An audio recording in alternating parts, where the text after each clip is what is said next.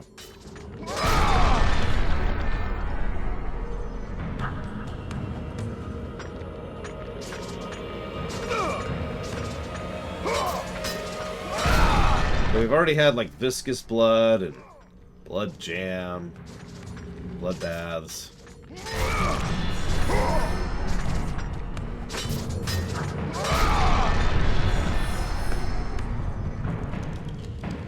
We need frozen blood and the toxic blood. And, I don't know, burning blood? I know we do have burning blood. We had that with Atlas. So we've already had burning blood.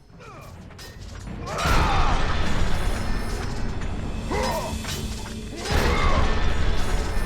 all of them.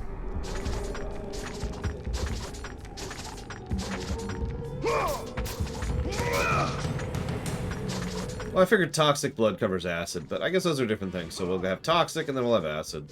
And that's true, we had boiling blood in the bog. So we've had boiling and burning. We've had the bog, and we've had Atlas. Excuse me.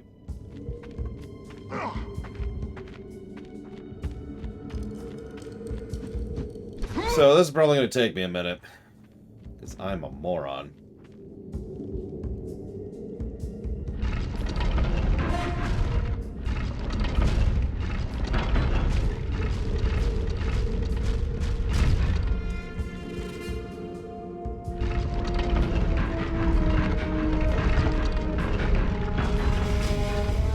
Living blood?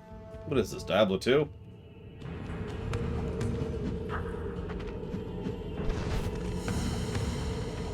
Wait, that's accurate, isn't it? Looks right.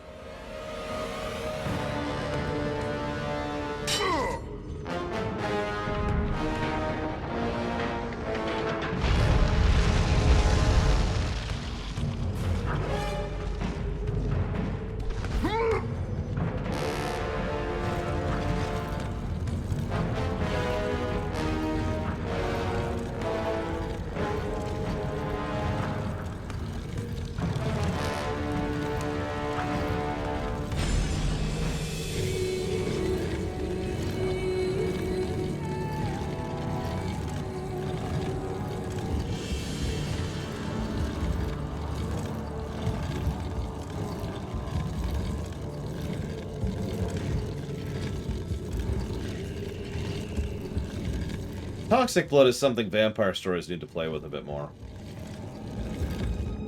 Now think about it for a second.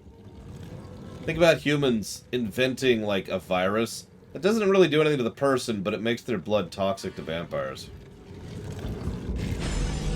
There we go, I think. Yep.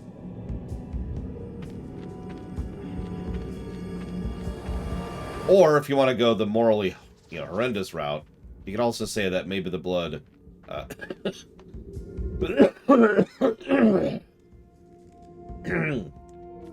like 2? Yep, 2. Maybe the blood actually does affect the human, and they're just doing it anyways, because screw the vampires. 1, 2.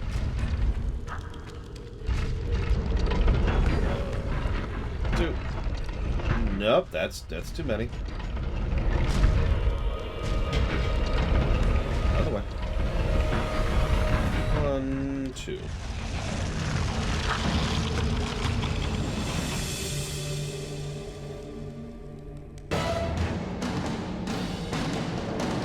Alright, and now not to fight any enemies whatsoever.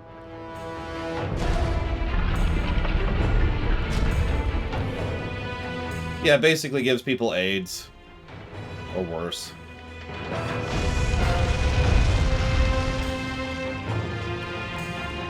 Just to screw with the vampires. Just to screw with the vampires.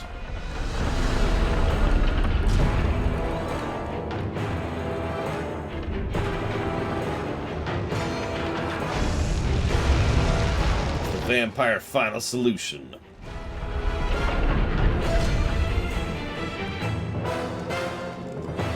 But why is this music playing for the... I was expecting a fight for some reason.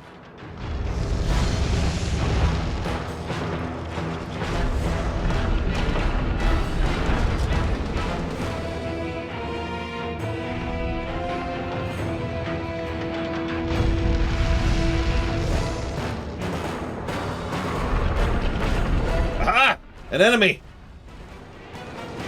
At last! Something to murder and kill!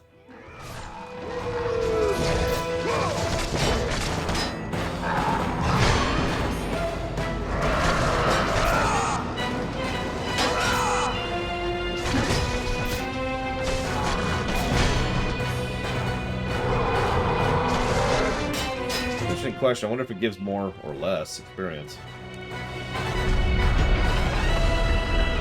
Hey, buddy. Let's find out today on You're Being Burned by a Phoenix.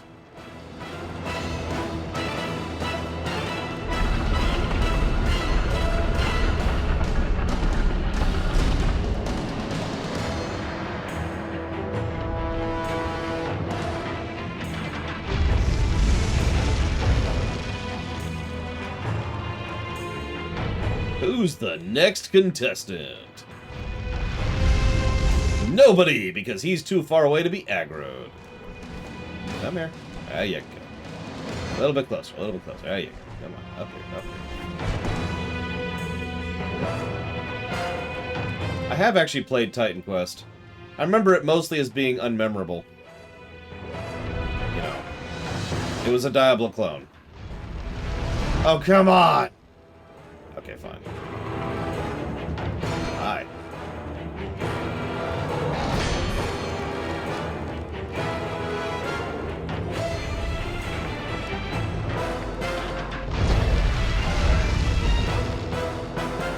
Wow.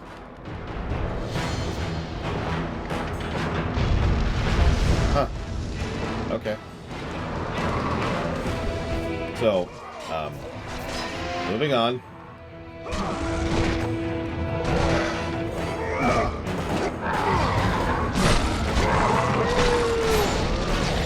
Yep, instead of burning to death, he had blades shoved down his throat. Not sure that's an improvement, but, I mean, honestly, whatever.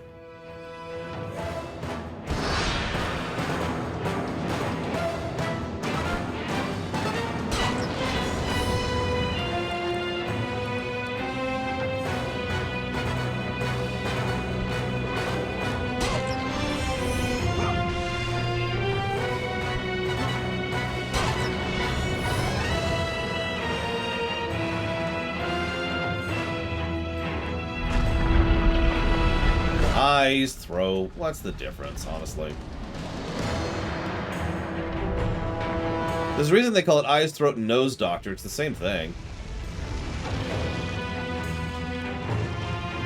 What was the next game they made, Dakota?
Hey, Space Cadet.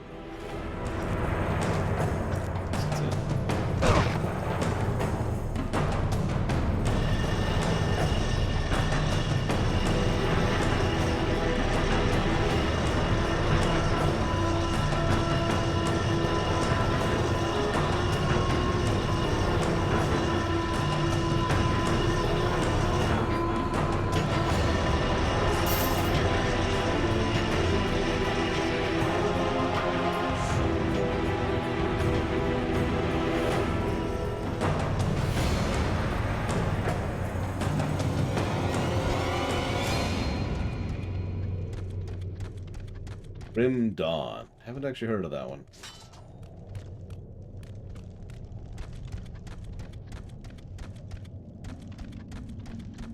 As I say, it doesn't sound great, but, I mean, try not to judge by names. I mean, Resident Evil sounds like a really dumb name. Okay, bad example, but, you know. Whatever.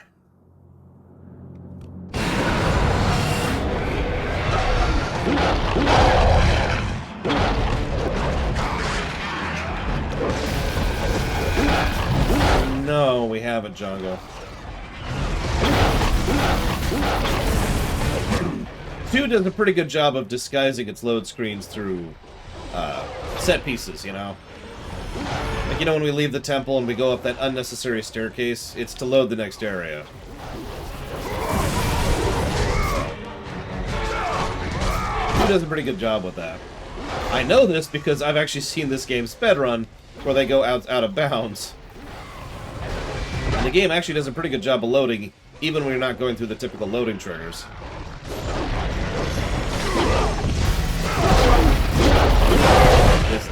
We're gonna do this. We're gonna do this. This is what's happening now.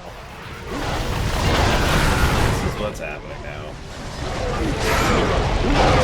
They're making a Last of Us 3 on the PS5. I don't know why I screwed that number up like twice there.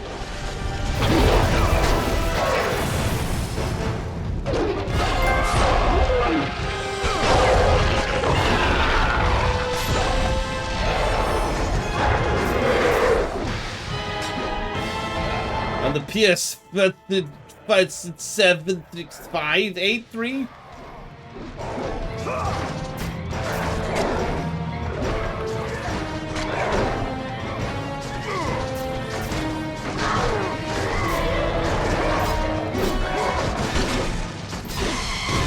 I can block those. Kind of prefer to dodge those because holy crap.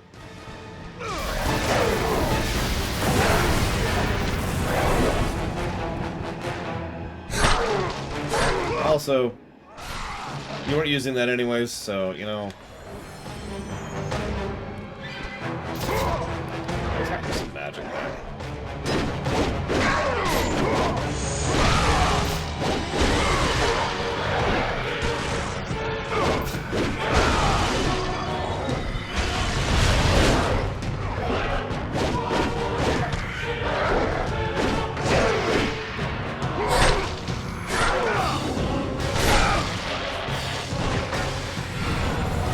Didn't count.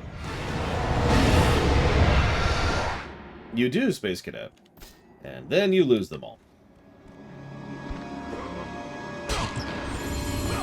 But yeah, almost all of them. There's a couple, like you don't have the Blade of Artemis, but you lost at the end of one. So. Man, what's with all these poor giant people enslaved by, you know, some strange force? I wouldn't worry about it.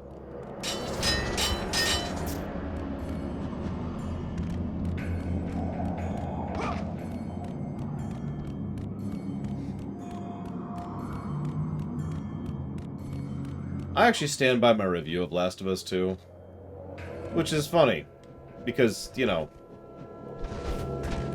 I got some interesting flack for that one in the comments section of that video.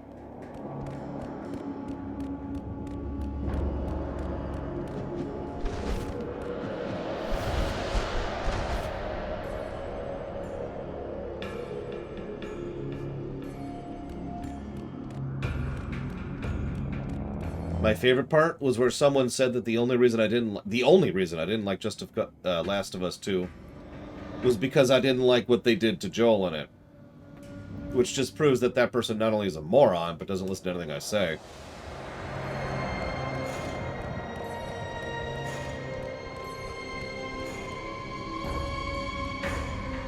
I need this one.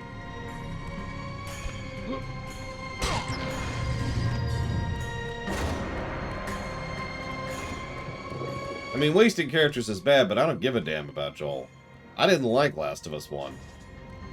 And the thrust of the comment was, you just don't like that your favorite character was... And that's just like, really? Also, I rather liked the gameplay of Last of Us 2. It had its issues, but it was fun. Okay, what extremely obvious thing am I missing here? Never mind, I see it.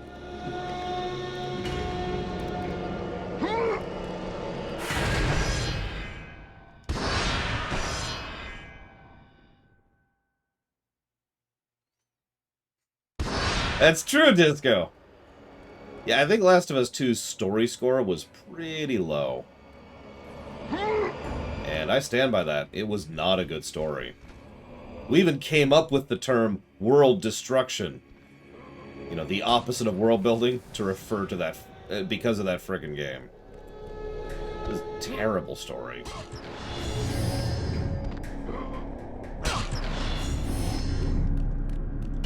It was also too long of a game, which is funny because it's only like a 15-hour game. But it was still too long. That felt weird. You know you screwed up when your game is super short and is still too long.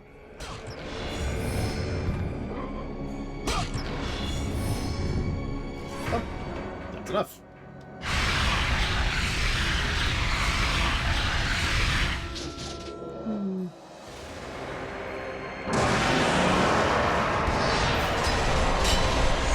Yep, now we have that fun ability. Another ladder in here I can't see somewhere. Nope, just ledge grabbing. Which I saw immediately, as opposed to the ladder.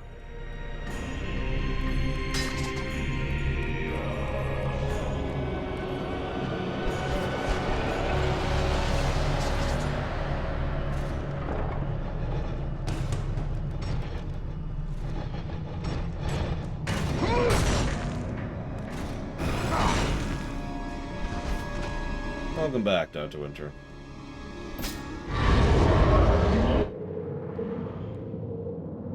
I love how long it takes for them to crumble in slow-mo mode. Look at that. Look at it.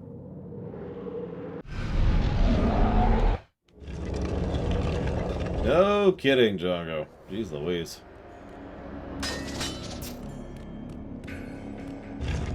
I mean, the ladder is worse. I just never heard that one.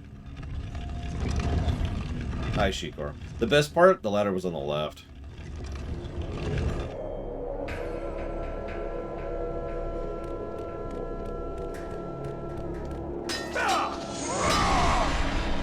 So, I'm a big fan and proponent of writing backwards. That is to say, you know, you write your ending, you write your main big scene, and then you work backwards from there. But,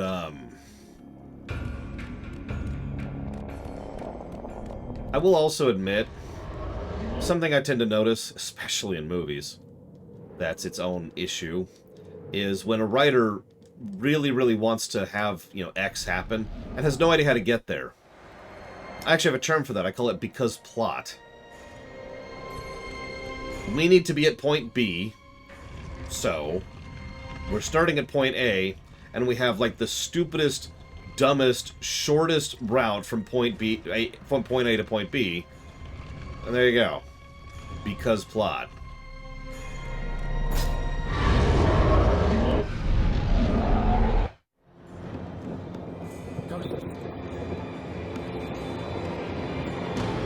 I will not let you reach the sisters. And there's our daily mandated YouTube suicide. No, really.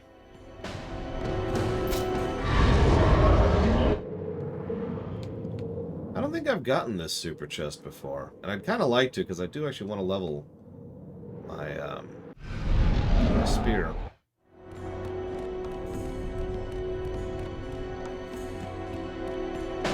Anyways, that's the reason I hesitate to just permanently champion the concept of writing backwards. Oh, okay.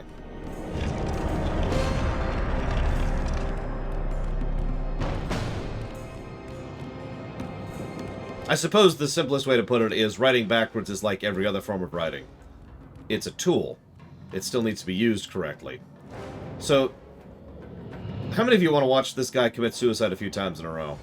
I will not let you reach the sisters.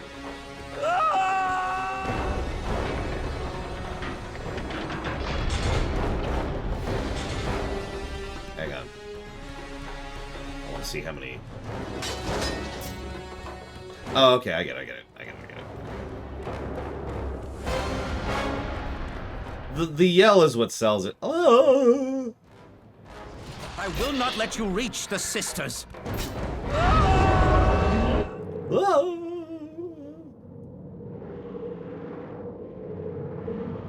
Nope. What am I doing wrong here? Am I just not fast enough?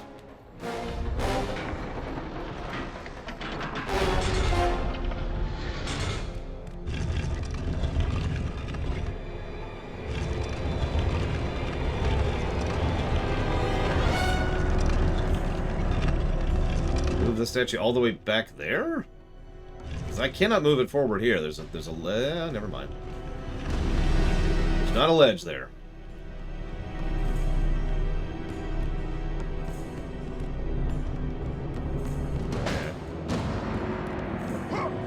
I will not let you reach the sisters. Oh.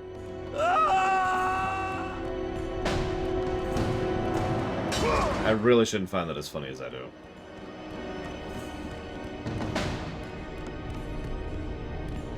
Hang on, let's go slow down time again, after rewinding time. I will not let you reach the sisters. Ready for the stream? It's gonna be a second. There it is. Oh, nice.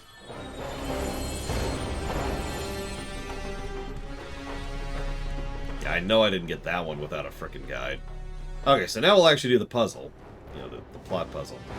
By which I mean, let's let him commit suicide a few times. Reach the sisters. I will not let you reach the sisters. I will not let you reach the sisters.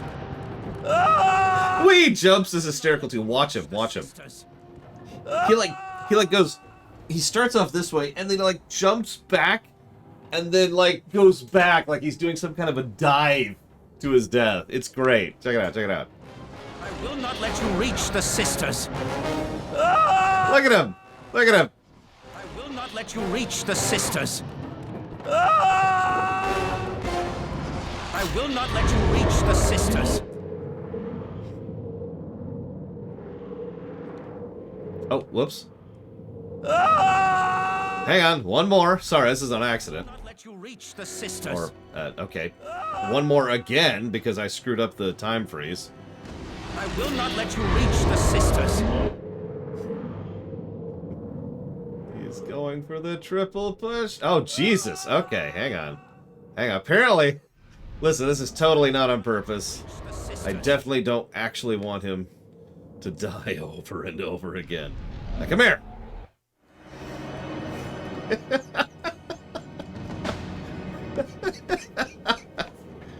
That doesn't count as audio spam, because that was all on me.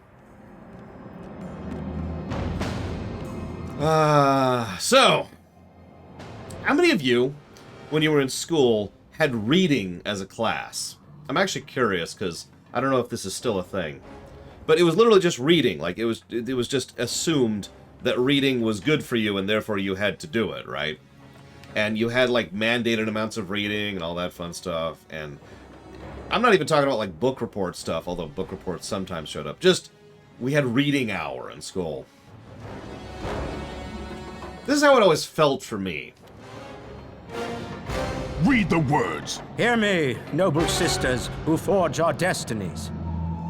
Another seeks an audience to change their fate. Read.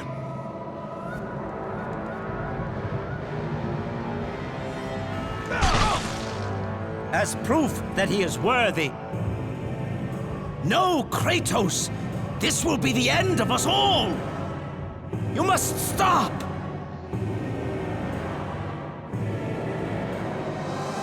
This is your purpose. Die with honor. I give my blood to illuminate the way.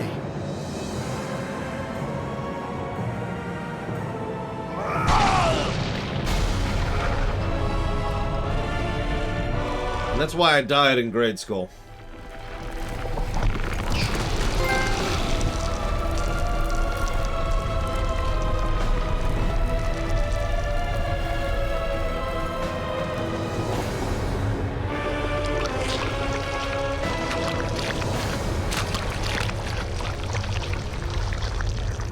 So much blood.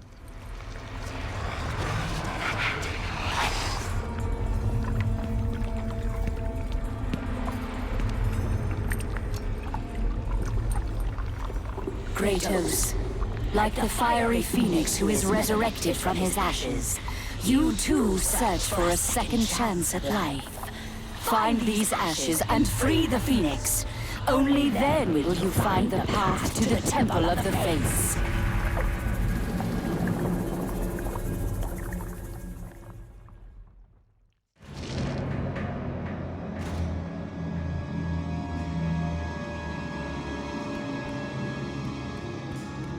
Thought about going through the mirror again. But no.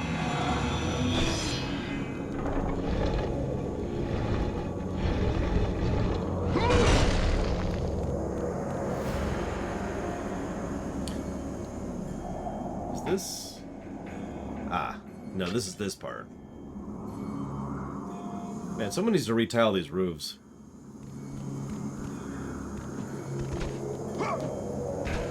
Come on. There we go. Okay. That was one of the Sisters of Fate. Of which there are 3. We'll talk more about them later.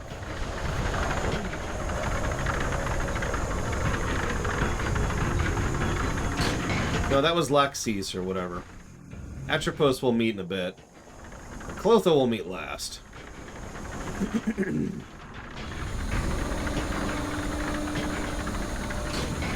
don't know what that did. Oh, it just kept it open? No, it's still closed. Oh, Mace just donated. He's awesome. Thank you, Mace, for the sub.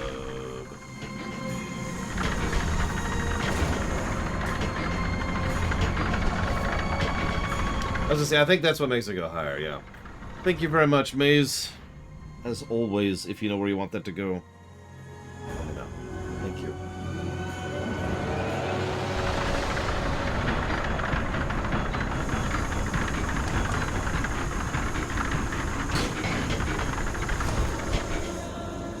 No? Oh, it ran out. That's... Oh, Jesus. Okay, hang on.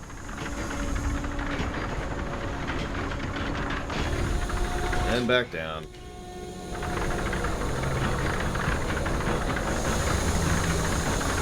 Might happen someday. It's not my fault it's a long game, okay? It's not my fault. There we go.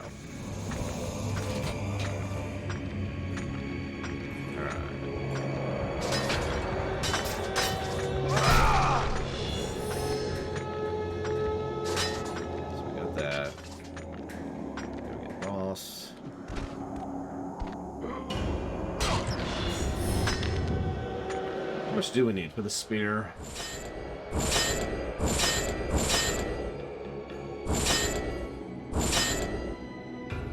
A lot. 1,250.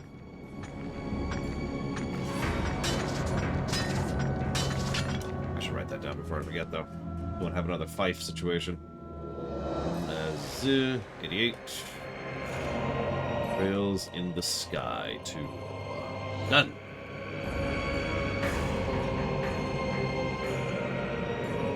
Never, Blade Travell. Never. Wait, why? Why do you want me to be behind schedule? Actually, if anything, I'm a little bit ahead of schedule. Not counting the 2 weeks I lost to illness and dad. In which case I am extraordinarily behind schedule, but that's whatever. Is there anything? No, I guess not. Okay, whatever.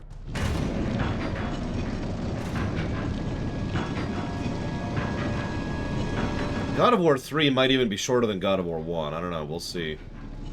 That's just from memory, but the one time I played through God of War 3, I was shocked by how short it was.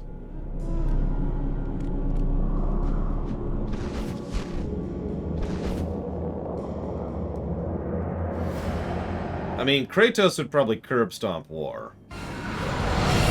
War's neat and all, but, you know...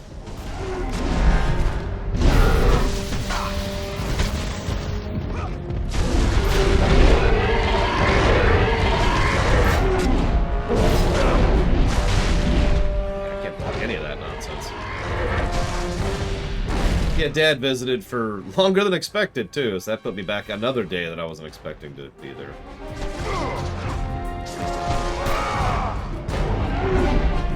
I have to say, I felt like maybe the first one might have been just my timing, but I definitely got the timing right on those ladder swings.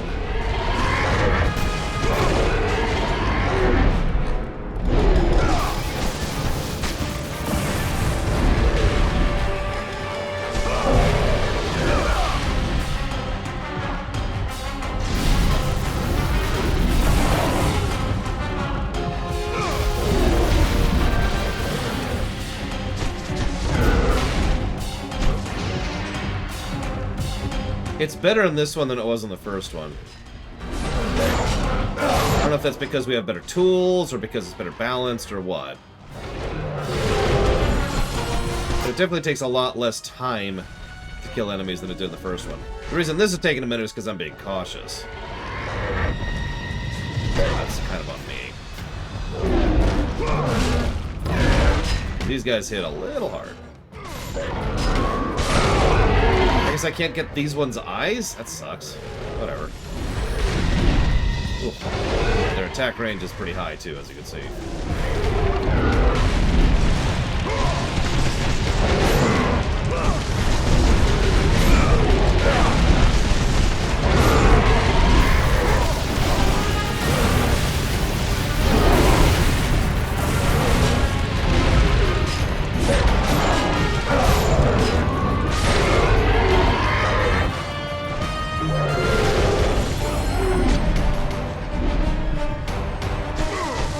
You know, I don't think so, Dr. Winter. Yeah, I was gonna say, I think they added that in 3. Why is it saying R1? Why is there just an R1 prompt on my screen?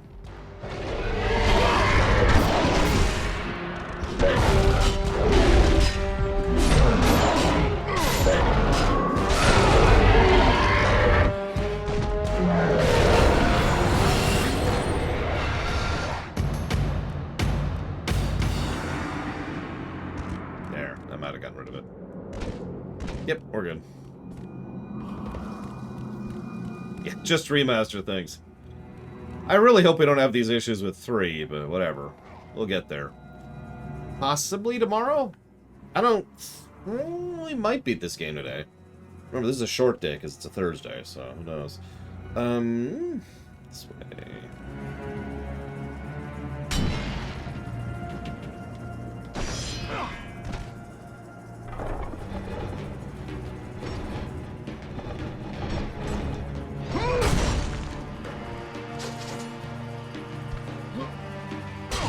Yeah, I always mentally...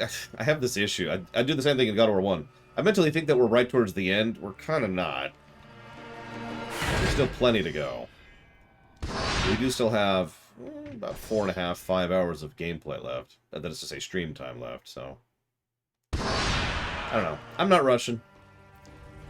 It would once again kind of suck if I finished this today, because that would screw with my, Rumination recording schedule. Well, this should be easy. I'll just do this like a boss. Huh. Oh, that's interesting.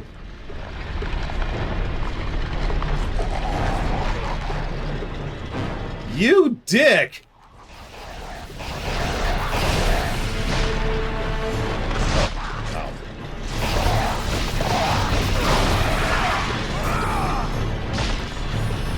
Like that asshole. What cheek? Oh, god damn it. Hit the wrong button there. This is actually more forgiving than it looks, by the way. The pace of it going down changes a bit based on where you're at versus it.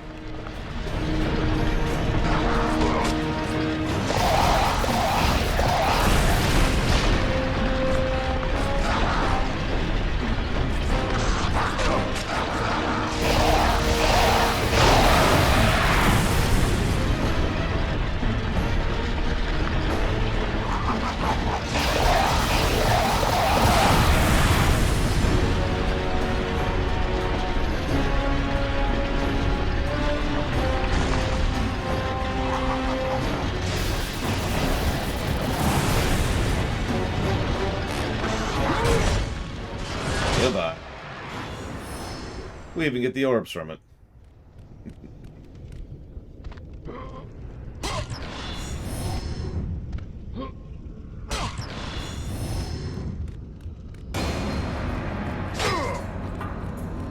this from? I even remember Shikor, the madman who donated towards an excellent game I can't wait to stream. I mean, hi. Thank you, Shikor. I'll put that towards Kirby and the Awesoming Awesome.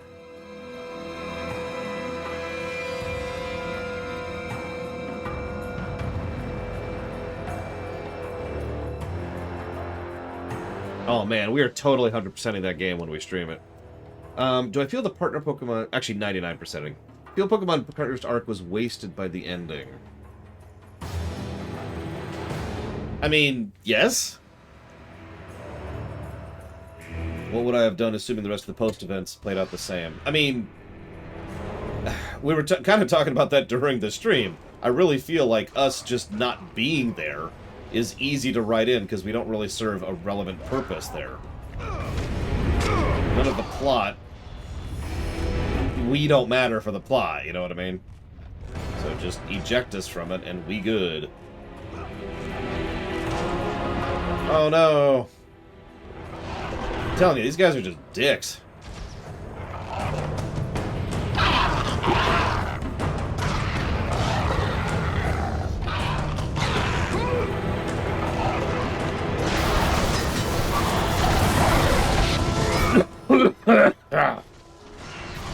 You're gonna have to clarify. What do you mean, Act? Whoop, I'm out of mana. Holy crap. Oh, jeez. That's bad. Okay. Get some mana back, first of all. Jesus. Okay, hang on.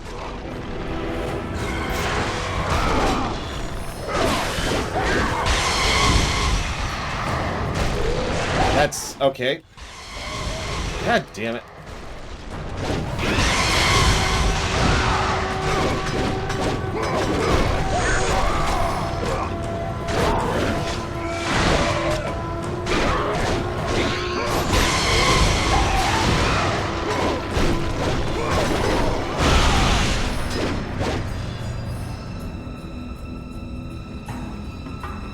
But yes, enemies have more friendly fire in this than they did in the previous game.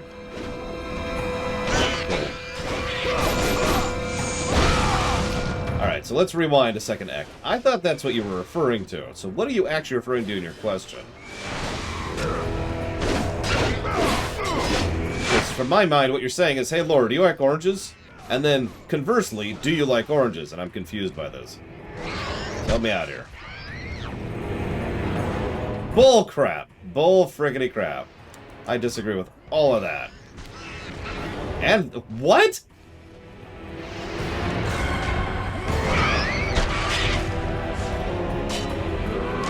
Hi, Yada.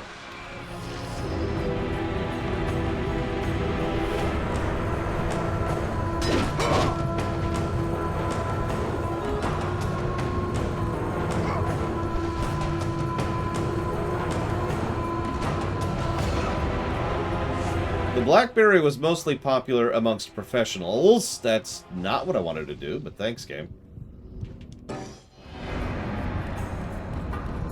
We go left. Left.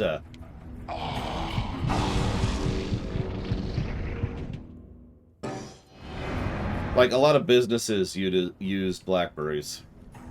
Yeah, whatever. He apparently does not want to shimmy back. That's interesting. Weirded out by that. Whatever. Learn me, I guess.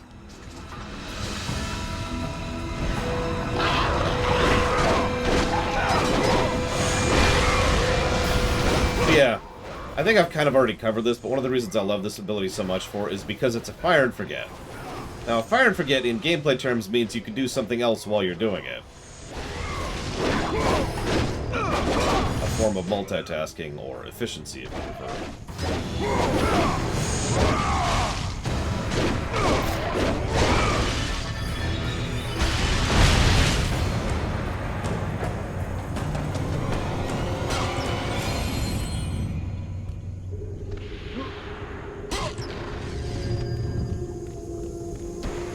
Here's something I haven't used in a while.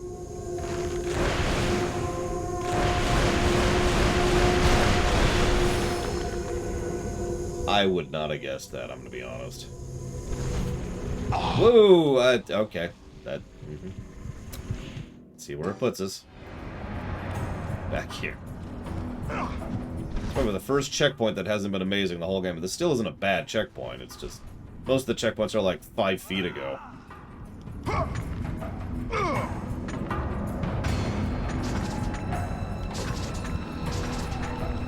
Right, okay, so let me rewind here, Ect, because we're obviously having a communication difficulty here. When I say that our presence in this story doesn't mean anything, I mean post-game. So the ending ruins the character arc for the dude, which is your original question, because the ending undoes the death, and us not being there would actually be better for the character, for, you know, the partner, the main character, than us actually being there where we had nothing. That was my overall point.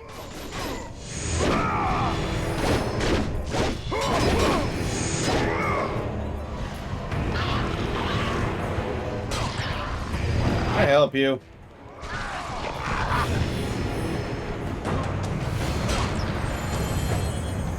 That's okay, I was misunderstanding too. I think this is the health drop weapon. I mean, I guess I'm wrong. No, I think it's the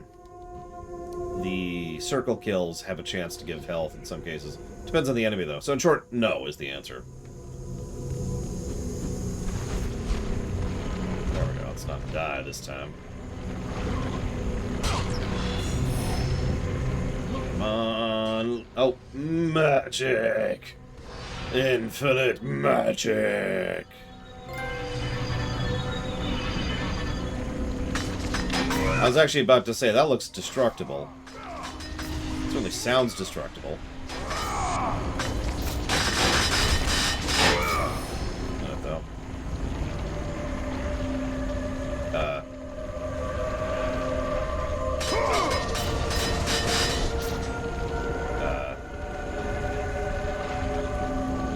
There we go.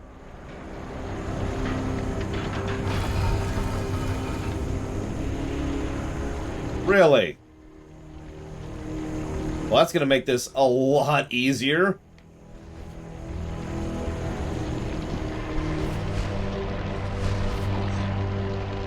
Yeah, than it usually is.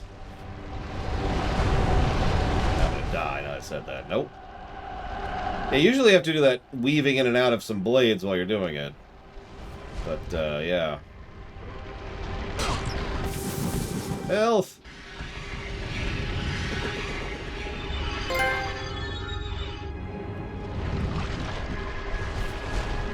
Just remember, the remaster team made all of these... The ashes of the Phoenix. Only fire will set him free. Achievement names.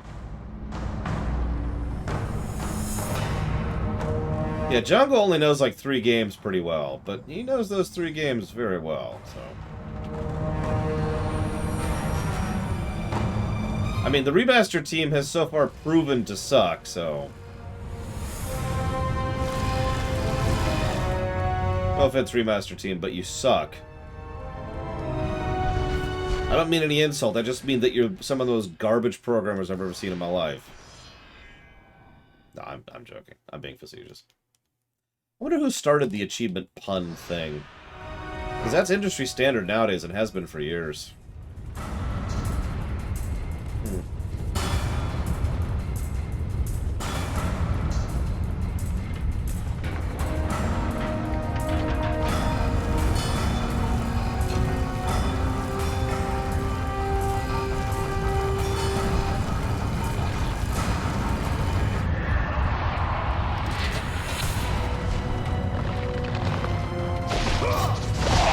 Might be Blizzard? I don't know.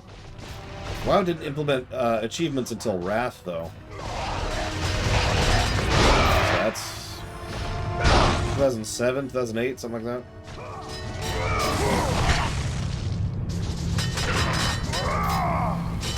Oh, I have no idea, Traxy. Having never played them, I could never speak to such a thing. Whoops. That's why.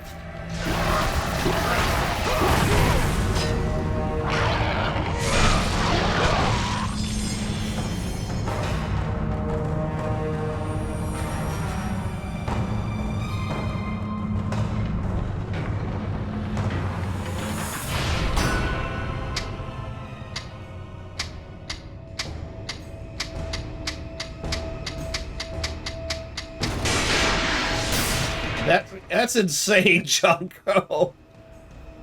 I believe you. But, yikes. Okay, hang on. Let's delete some questions here. There we go. Jot down some notes while we're here.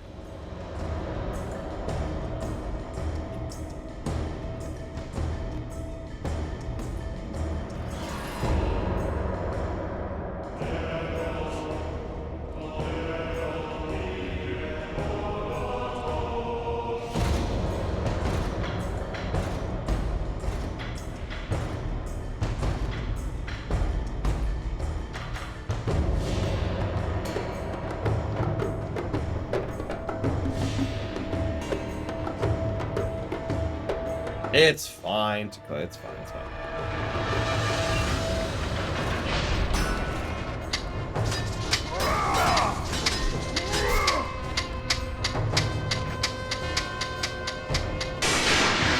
When did God of War 2 come out? I know we said this earlier, but I can't remember it. On the website, Trihexia. If you go to the website and actually click the reviews page... I thought that was the...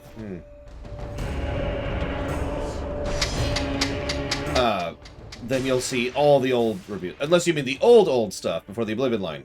In which case, that's on the archives page of the website. But either way, the answer to your question is the website.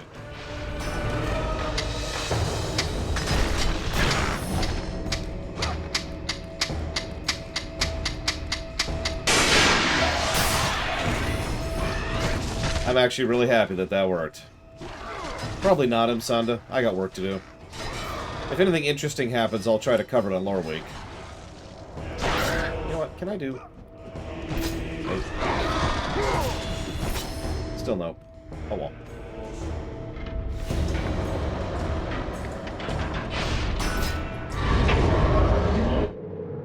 I want my loot! Correct. All future Lore Weeks will be on Saturdays. Until the schedule changes again.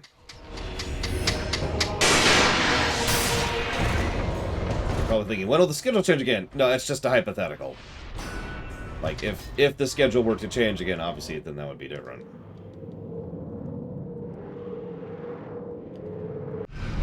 Alright, we'll do this then.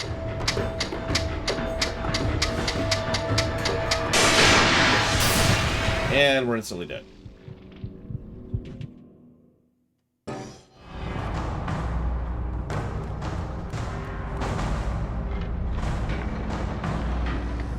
Yep, Bob strikes again. At least it doesn't tick down in the cutscene.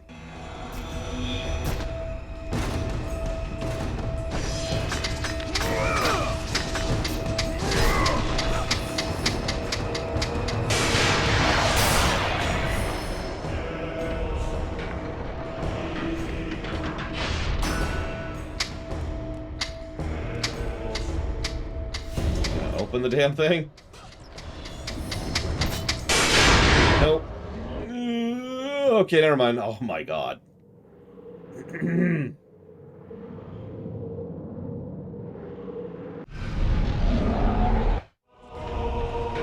Cannot believe that worked.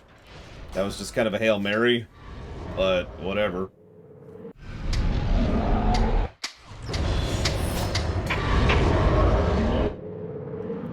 Alright.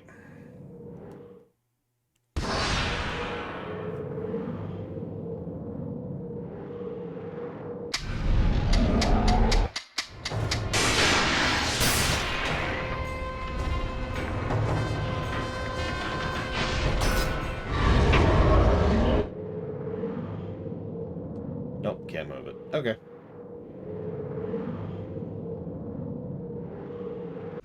I did actually, Dr. Winter. The answer was a very firm, I don't know.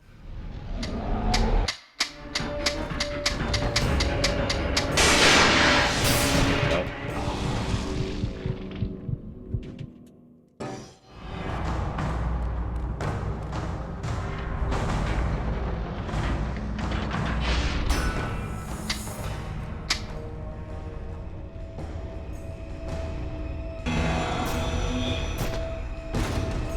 I honestly can't even see whatever gate I'm opening, so I'm just kind of running blind. It's really dark in this part of the game.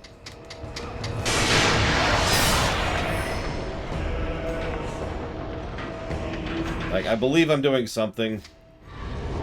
I don't know what.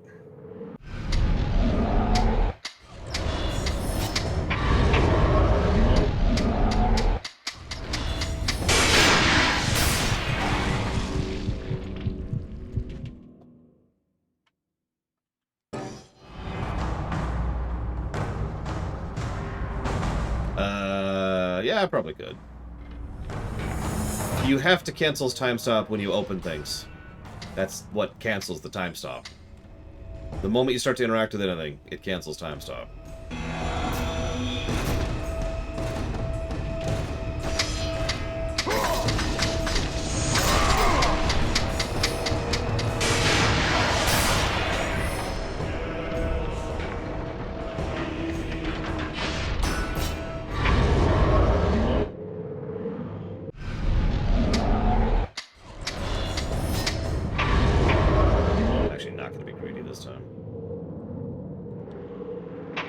Now I can't artificially end it.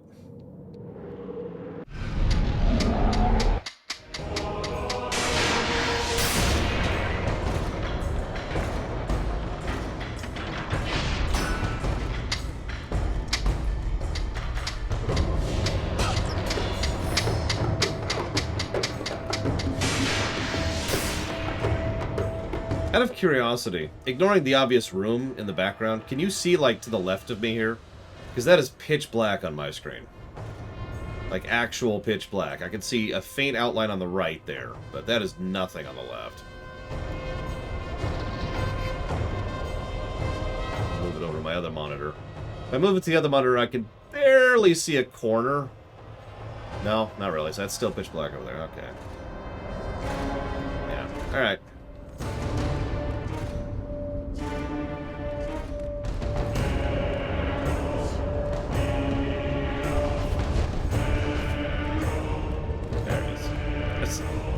Where the save point was.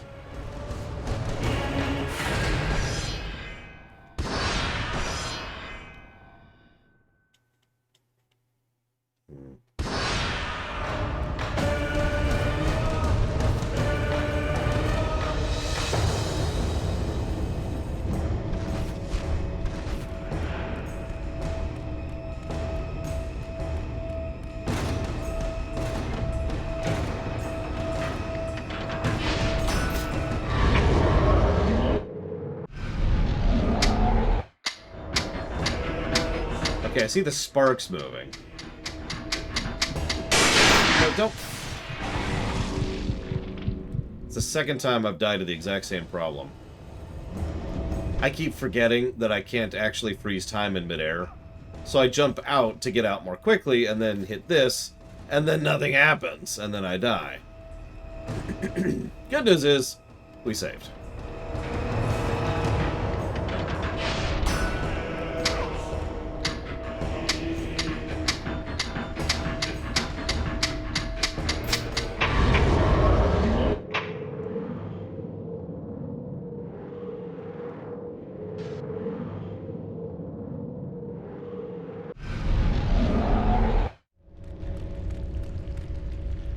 Might be part of the problem. I have two very bright things next to me. Let's see if that helps my visual acuity any.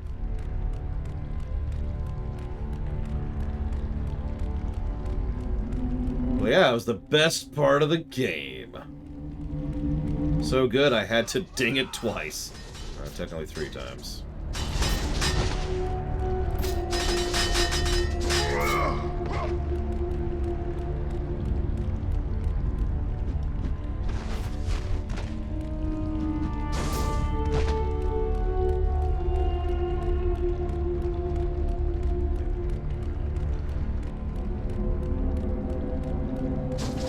Yeah, one of these days, Google Docs is actually going to implement a proper dark mode for their, Google Docs. That'd be nice. You'd think they would have implemented it by now, but, I mean, Google is terrible, I guess? I don't know.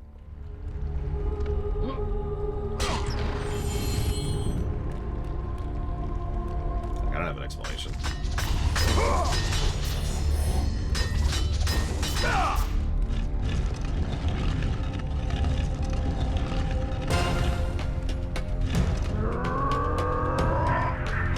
Yeah, Gmail has a dark mode. Google Docs has a dark mode only in Chrome. Which, I mean, nuts to that.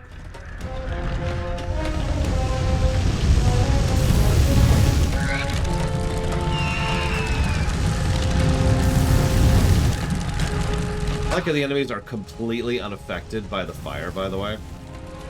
That's awesome.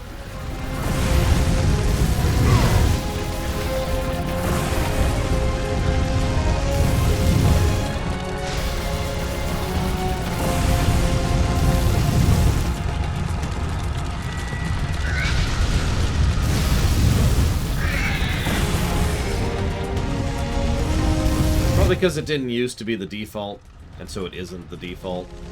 Because the default used to be just white. Hello.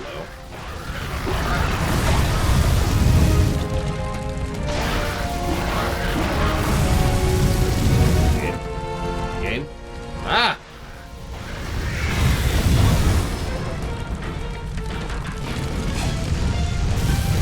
The rage of the Titans drive your Guy, if you don't shut the frill up.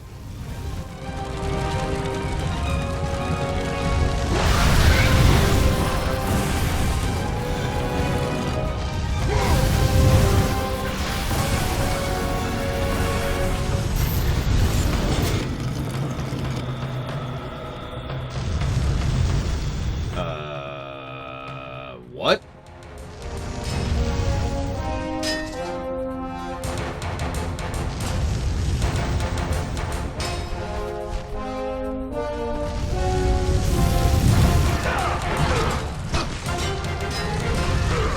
Oh, Jesus. Oh, Jesus. Okay, okay. Okay, this is just our life for the next few minutes.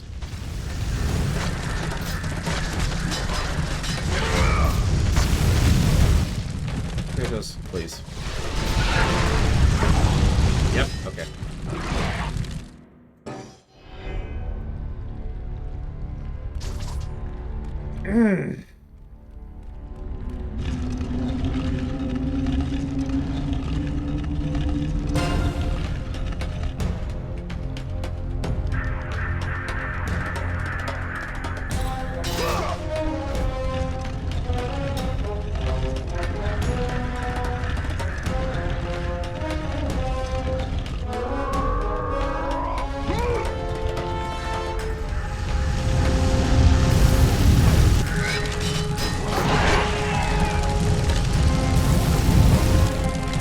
Are they infinite respawns in this one, too? Which is kind of a relevant question.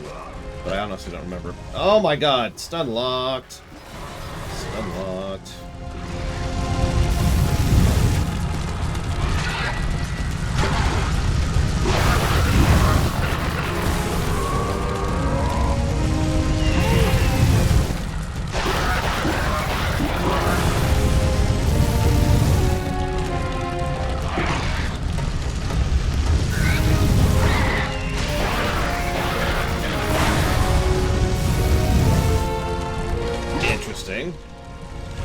I'll allow it. Oh, bullcrap.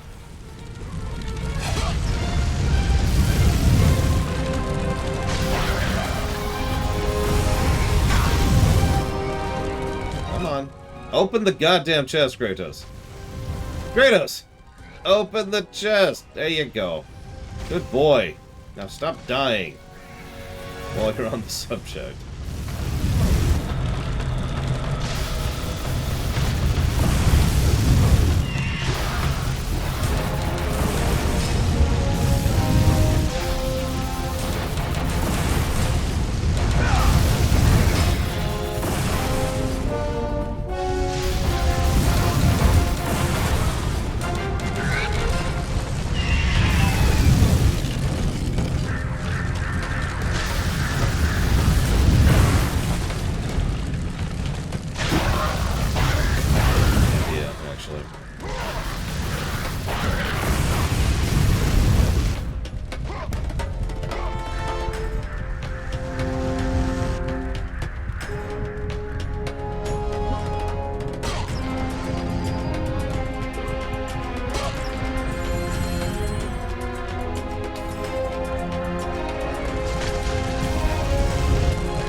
Anyways.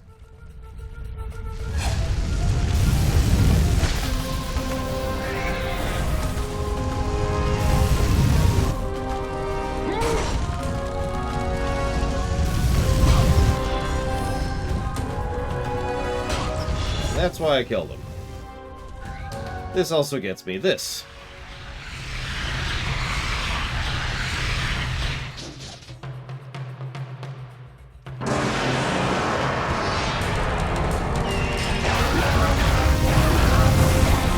Yeah, the moment I noticed the statue stops the wave prematurely, that kind of gave me a new idea, which is why I was doing things kind of weirdly there.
Okay, that was fun.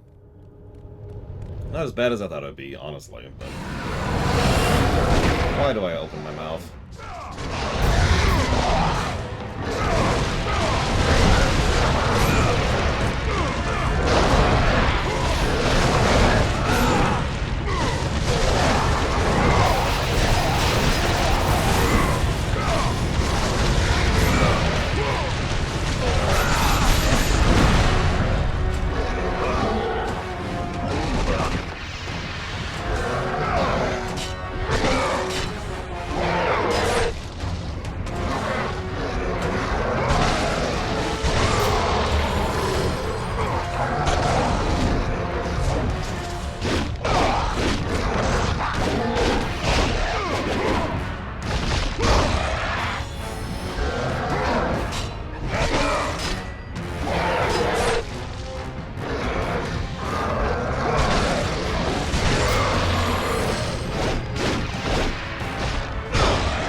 ignore the lava casually spilling off onto the plate. We're fine. We're fine.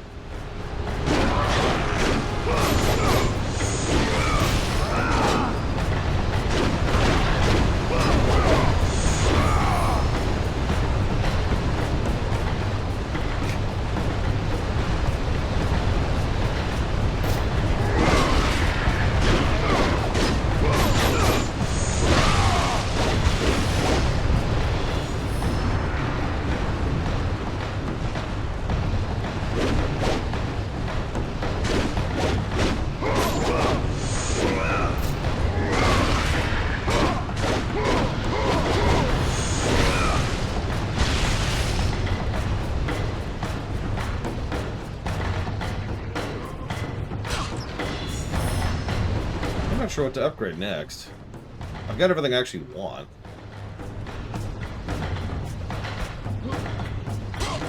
Well, Kratos actually means power in Greek. So what is power in Latin? Yeah, the head. That makes sense. Yeah, okay.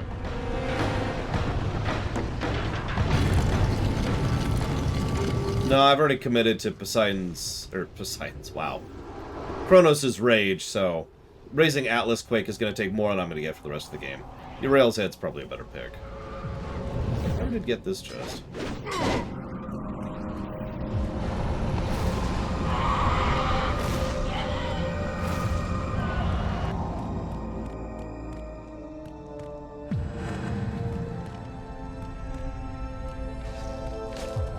Guy's still fighting over there. That's funny.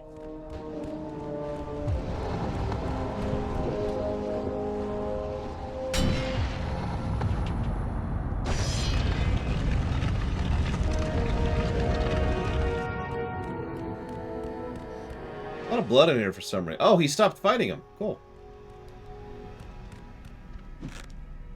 How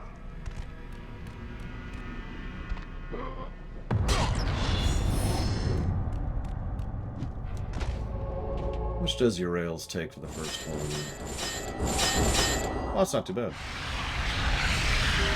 There you go. Potentia. Who do I am Potentia! Ghost of Sparta!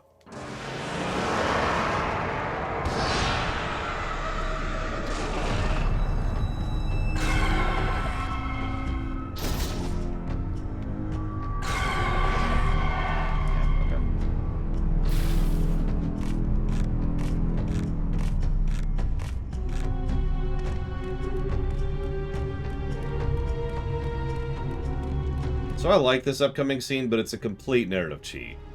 We're just being honest with ourselves.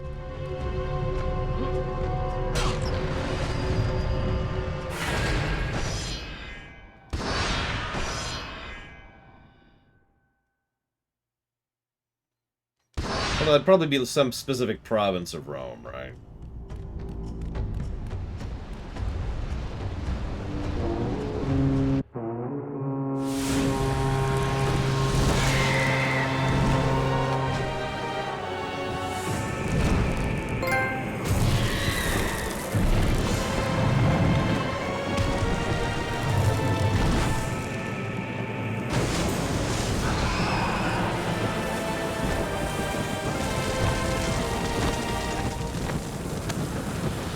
Gonna chill way over there, out of reach. Phoenix. Whatever.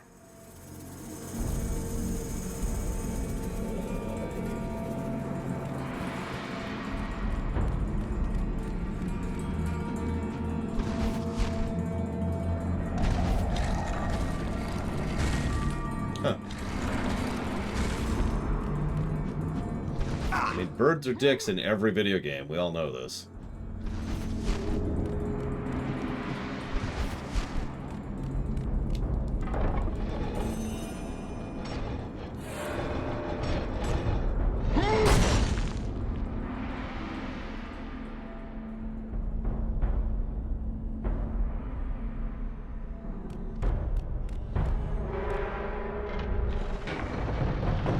There's birds in Mass Effect?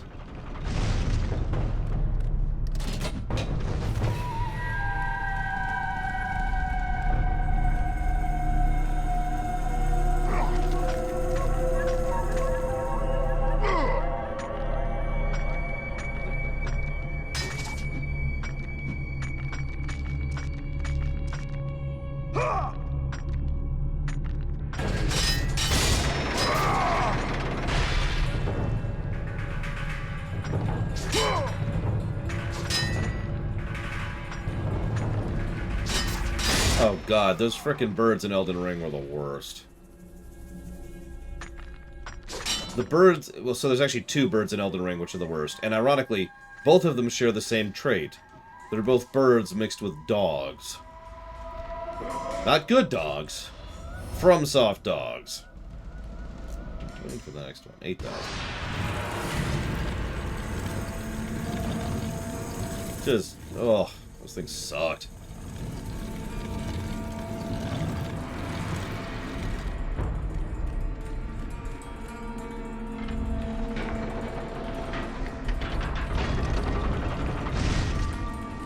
Hello. And bye.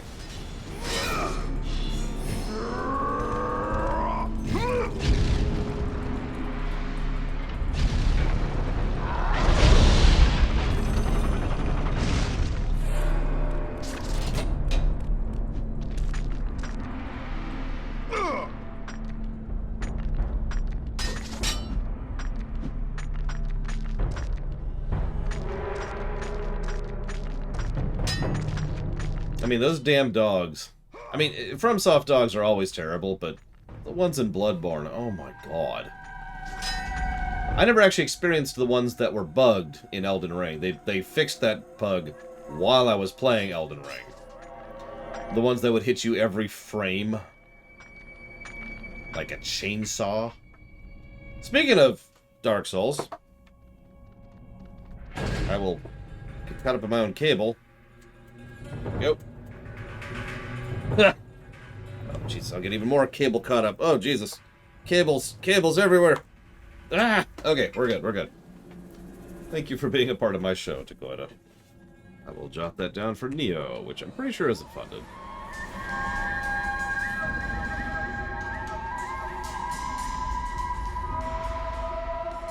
I did get one beneficial bug during the Elden Ring run, though, which was rather amusing.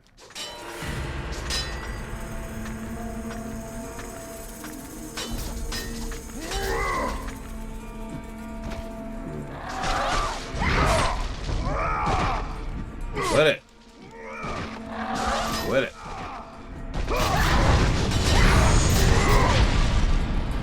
Quit it. Maybe you're not listening to me. Quit it. Quit it. Quit it. So, there's this giant boss, right? And at a certain point in the fight, he rips his leg off and then starts to attack you with it. Then he died immediately. That's the bug. It's just funny, because if you say it that way, it's so logical, right? Of course he'd die. You know, he ripped his own leg off.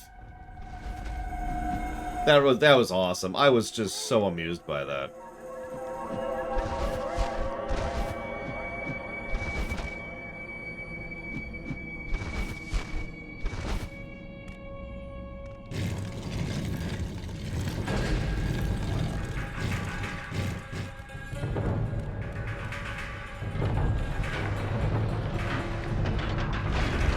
Nope.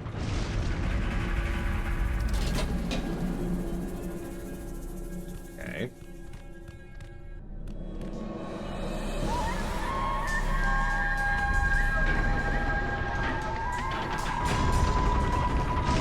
I was gonna say, did I just screw that up, or is this not possible? Oh, absolutely, DJT. Just like if you have a lightsaber that spins, you can actually fly with it. True story.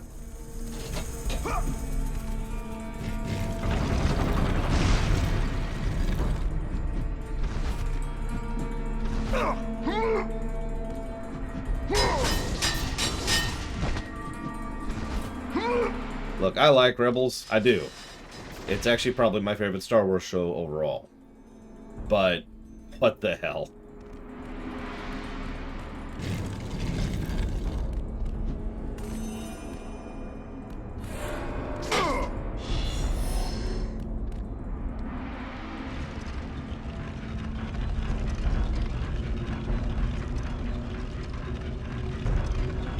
You know, that's a good point, Dakota.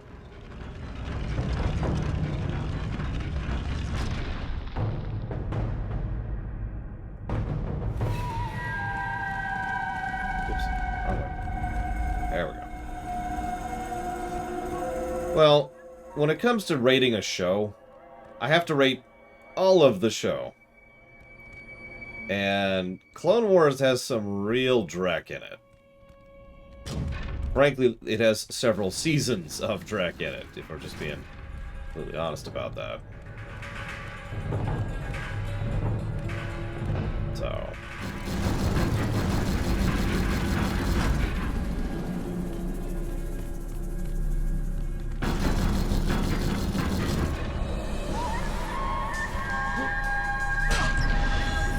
we actually talked about that earlier today. It's why I don't rate TNG as highly as some people do. Because, you know, TNG has some real highs, but it also has some real lows. I have come too far to fail! Oh no!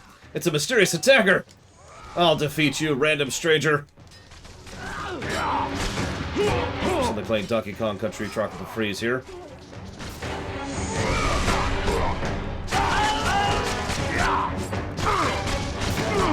It's probably the single dumbest arc in the entire show of Unfalkenstein. Oh, I love the visuals of this. And this guy takes a beating, too. It's ridiculous how much damage this guy takes.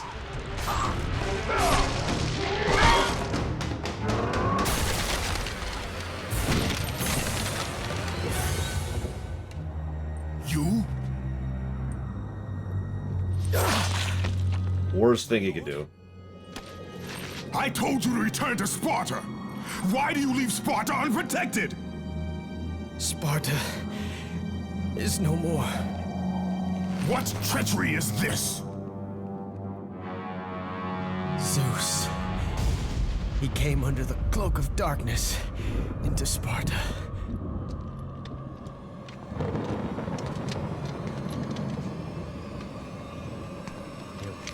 Keep watch.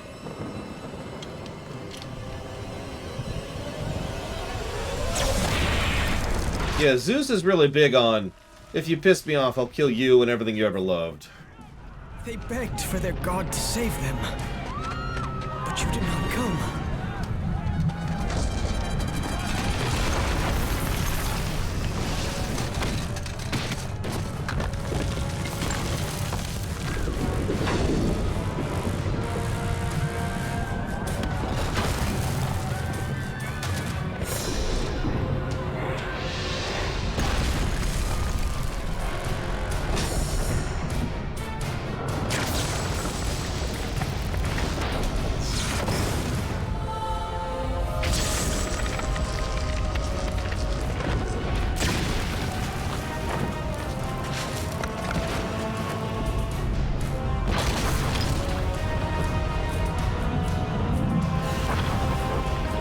I mean, yes, Loke, but wiping out an entire city that we care about is not going to cause us to... I was left with no choice. I had to seek out the sisters to change the fate of our beloved Sparta. For I am all that is left. Well, now he's dead. Now you are all that is left. I have faith that our brothers of Sparta will live on through the true God of War.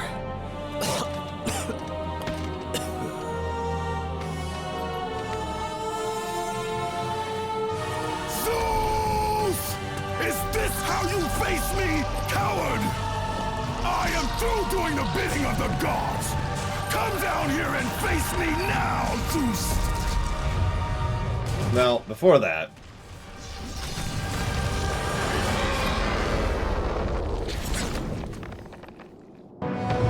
I grow tired of the lies of the gods! Come down here and face me now, Zeus! I am cursed! I cannot change my fate! Oh yeah, speedrunner tradition. I cannot change my fate! I only did it like twice. Whatever.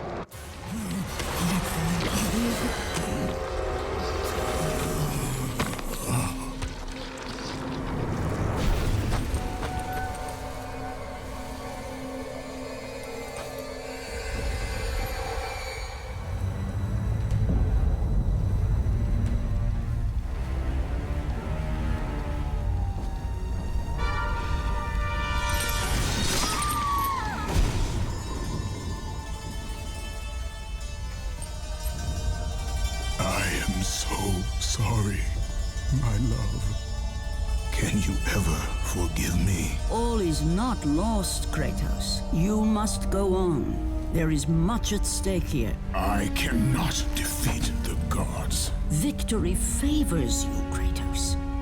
But you must grab hold of your destiny and command it. There is a war on the horizon, and we need you to lead us into battle. To what end? The death of Zeus. If you relent, Zeus will torment you still. He will not rest knowing you live. And when you die, his brother Hades will see that your soul is tortured for all eternity. You will have no rest until you destroy him. Take within you this fire that burned your beloved Sparta. Let it fuel your rage and hasten your steps towards destiny. The time to act is upon us, Kratos. This battle is just the beginning of a great war that is to come. You notice how Gaia is just as manipulative as Athena?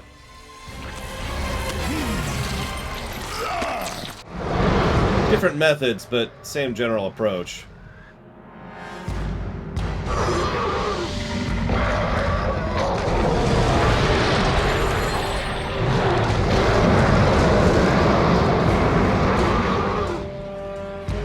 Agreed, Django. Especially if we take what she just said literally. The idea that we are actually just filled with the dead fires of the city that Zeus just wiped out. Like, that cannot be a pleasant thing to endure, you know what I mean?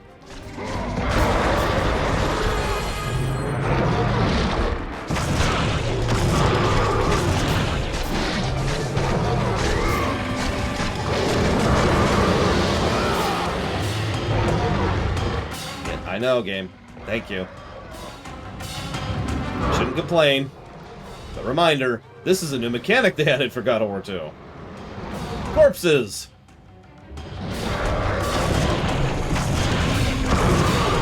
My brother will not have died in vain. Yeah, this is a full tilt puzzle boss. The game in general leans towards puzzle bosses. But this is a full tilt puzzle boss. I actually didn't mean to hit that.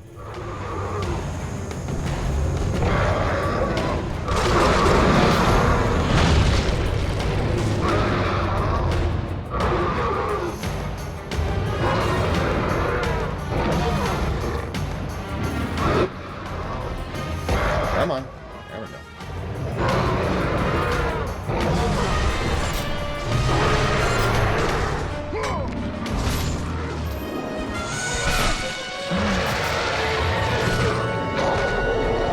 Yeah, Kratos is kind of angry. Slightly. I would honestly say Kratos is actually past the breaking point at this point. Especially if you consider the ending of 1. I kind of already mentioned this during the last game, but this whole sequence of events is your typical Greek tragedy, except, in this case, one of the pawn pieces got angry. So, the people playing chess, the gods, decided to react to the pawn. How dare you fight against us? Which just sort of made him angrier. It's a non-stop escalation between Kratos and the gods across all 3 games.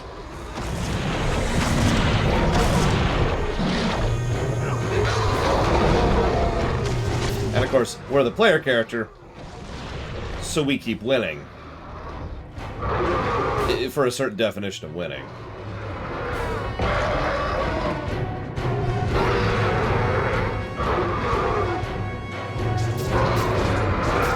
Not close enough.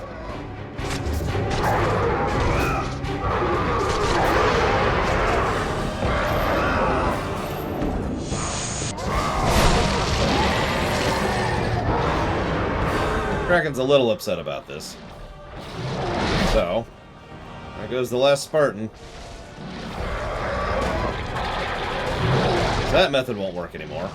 Now what?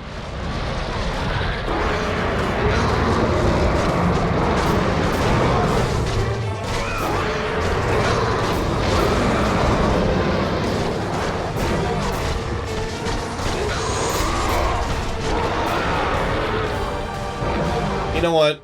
You need to get your daily allowance of iron. There you go.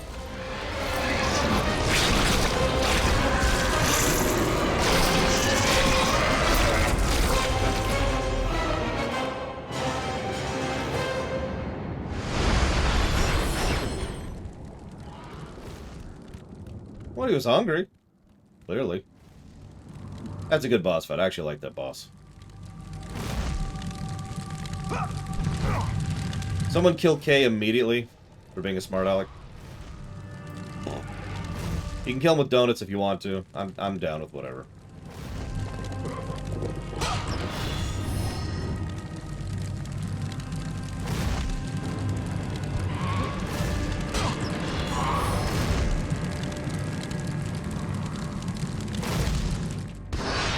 Whoop. There we go. Not quite. So, naturally, we want this creature to help us. So how do we convince the Phoenix to help us? I mean, maybe we kind of give it scritches, or, pat its back, or whatever. I've got an idea.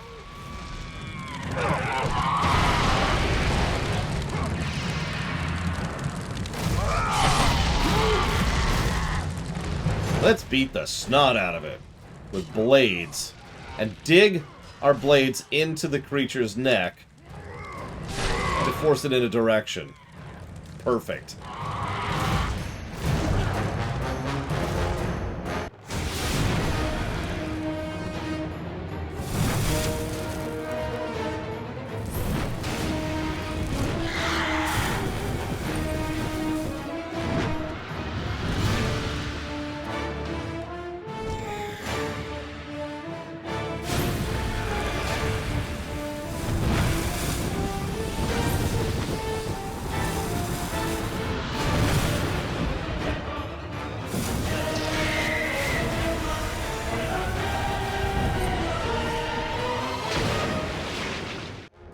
That's because there is nothing, Mr. Red.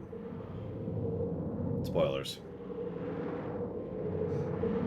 I'm not actually joking. I've been through the same thing. Now, if you want to find, like, something that sounds hillbilly-ish from a video game, sure, although I can't think of anything off the top of my head.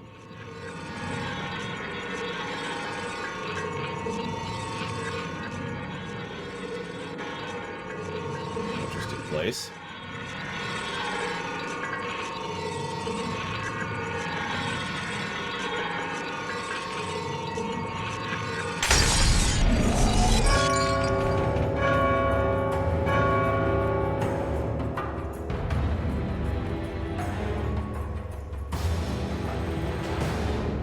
No.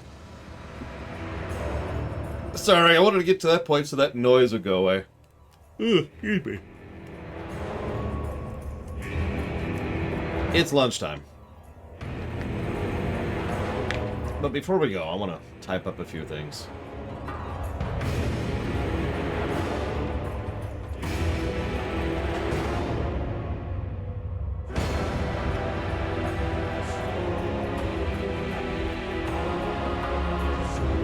When we come back, we'll see the most beautiful woman in the game.